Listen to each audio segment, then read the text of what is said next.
Hello everyone दोस्तों, मैं अरुण शर्मा। आप देख रहे हैं द सोच। दोस्तों, इस वीडियो में बात करने वाले हैं बीजेपी के। देखा जाए तो चाणक्य कहे जाने अमित शाह ने जिस तरीके से संसद में बयान देके सब गरमा दिया, उसके चलते बीजेपी उल्टी ही राजनीति करती नजर आ रही है। बयान दिया अमित शाह ने और बयान देकर मुकरते नजर आए, और अब उनके ही पार्टी के नेताओं ने कांग्रेस पे धरना प्रदर्शन कर दिया है। राजनीति समझ से परे है। दोस्तों, अगर आप चैनल पहली बार हैं, जुड़ सकते हैं सारे वीडियो को देख। दोस्तों, बात करते हैं संविधान पे। चर्चा का टाइम आया था, पर संविधान से सारी पार्टियां भटकती नजर आई। देश के पुराने नेताओं और महापूर्वजों का जो अपमान करने का बीड़ा उठाया, ना तो कांग्रेस पीछे रही, ना उसके अंदर बीजेपी पीछे रही, ना अन्य दल रहे।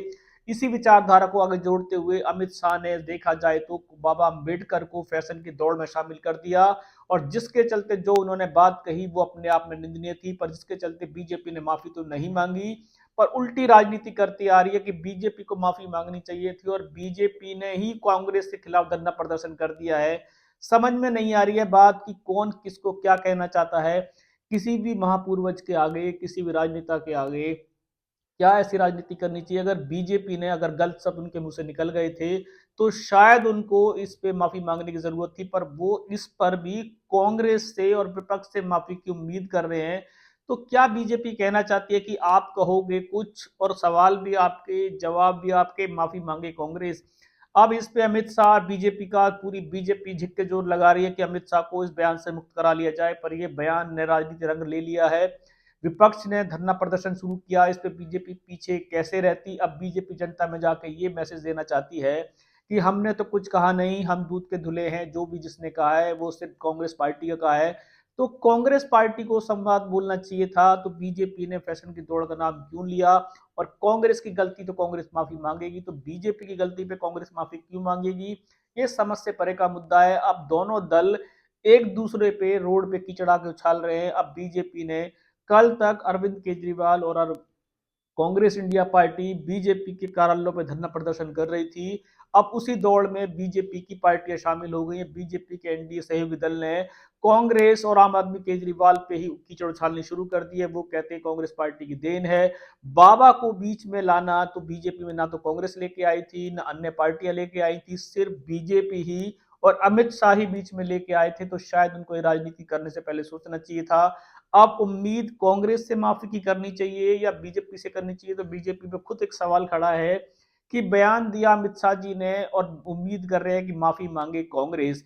40 साल पहले जो कांग्रेस ने किया, आज कांग्रेस का भुगतान भुगत रही है कि आज आधे रात भारत से वो साफ हो चुकी है। उसके बावजूद अगर ऐसा कुछ कांड था तो आपको पोर्टल पे, पटल पे अपनी बात रखने के तरीके दूसरे हो सकते हैं। पर अमित शाह जी ने शायद बीजेपी को अपनी, देखा जाए जिस तरीके से नीतियां बनाते हैं, उसकी उन्होंने कुछ ज्यादा ही बढ़ाई चढ़ाई करके जिस तरीके से पटल पे अपनी बात रखी, उसमें वो शायद इस बार बिखर गए, और उनकी बिखरी हुई राजनीति इस बार जनता तक पहुंच चुकी है। और वो अब चाहते हैं कि कांग्रेस को घेर कर माफी मंगवा ली जाए, पर ऐसा होने वाला नहीं है। मुद्दा गर्मा चुका है, राजनीति की रोटियां सेक रहे हैं, पर कोई भी दल ये नहीं सोच रहा है कि इसमें हमारे देश के कितने लोगों की मान सम्मान का मामला जुड़ा है, और कितने लोग इस छोटे से बयान से आहत हुए हैं। क्या बीजेपी को अपने अंदर मन में झांकने की जरूरत है? क्या हर बार कोई भी गलती कांग्रेस के मत्थे मढ़ने की जरूरत है? अगर किसी भी पार्टी के नेता ने ऐसा बयान दिया है, भले ही कोई भी हो, तो उससे जनता की भावना आहत होती है। अगर कांग्रेस की गलतियां तो सबको पता ही है, इतिहास गवाह है कि कांग्रेस ने बाबा अम्बेडकर के साथ क्या किया था। तो कांग्रेस और जनता का मामला है, तो पर आप बाबा को बीच में क्यों लेके आए, ये तो बीजेपी को सोचनीय विषय है। पर बीजेपी अपना पल्ला झाड़कर अपनी गलतियां कांग्रेस के मत्थे मढ़ रही है, और उनकी पार्टी ने अब हल्ला प्रदर्शन कर दिया। अब देखते हैं राजनीति क्या करवट लगेगी।